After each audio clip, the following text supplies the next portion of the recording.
robisz maść, hey.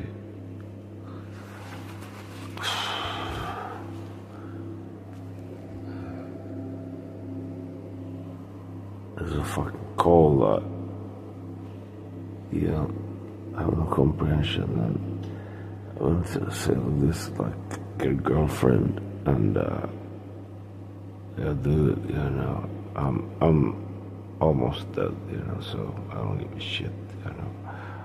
But I want to take the knife and put it in the roof. But get a bed, I sleep on the floor.